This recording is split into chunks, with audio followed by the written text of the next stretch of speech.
ডেঙ্গুর থাবা দুর্গাপুরে মৃত্যু একজনের। মৃতের নাম মনোজ কুমার দাস। দুর্গাপুর ইস্পাতনগরী সেকেন্ডারি এলাকার বাসিন্দা। বছর 46-এর মনোজ কুমার দাসের মৃত্যু হয় চলতি মাসের 15 তারিখে।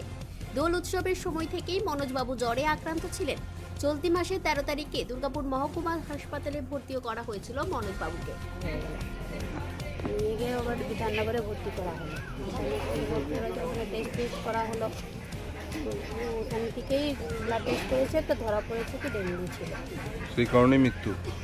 বলছে টাকা সেই দুর্গাপুর নগর নিগম থেকে যথাযথ ব্যবস্থা নেওয়া হচ্ছে বলে জানিয়েছেন প্রশাসক মণ্ডলীর চেয়ারপারসন অনিন্দিতা মুখোপাধ্যায় ও ভাইস চেয়ারম্যান ধর্মেন্দ্র যাদব।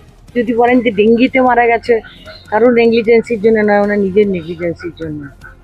গত বছর আমাদের 95টা কেস ছিল, এবছর মাত্র 4টে কেস এনাকে নিয়ে। যতদূর জানি ইনি পানাগড়ে একটা ওষুধের দোকানে কাজ করতেন। জ্বরটা প্রায় 25 থেকে 26 দিন জ্বর ছিল। নেগলেক্ট করেছেন, আপনারা দেখলেন এইমাত্র বাড়িতেও কথা বললাম, মা বোন তারা অনেক রিকোয়েস্ট করেছেন যে ভর্তি হয়ে যাও।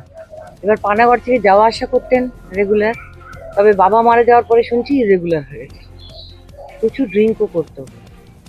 যাই হোক, ওকে জোর করে তুলে নিয়ে গিয়ে 13 তারিখে ভর্তি করা হয়েছে। চেষ্টা করা হয়েছে বিধাননগর হসপিটাল থেকে, ব্লাডও দেওয়া হয়েছে, কিন্তু হিমোগ্লোবিনের পার্সেন্টেজ এতটাই কমে গেছিল যে ব্লাড আর নিতে পারেনি শেষকালে, তার জন্য 50। দেখুন, এটা কালকেই খবর পেয়েছি আমরা, মারা গেছে।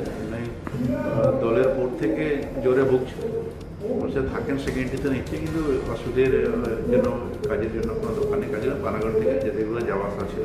জানুয়ারি মাসেই না বাবা মারা গেছে, তারপর একটা মেন্টালি ডিস্টার্ব ছিল। যে খবর পেয়েছি আমি 15 দিন ধরে জোরে ভুগছিল, কিন্তু ব্লাড টেস্ট করাননি। বাধ্য হয়ে 13 তারিখটা মনে হয় 13 তারিখে ভর্তি হয়েছে বিধাননগর সরকারি হসপিটালে। তারপরে উনি মারা যান। নিশ্চয়ই এটা দুঃখকর হওয়া উচিত নেই।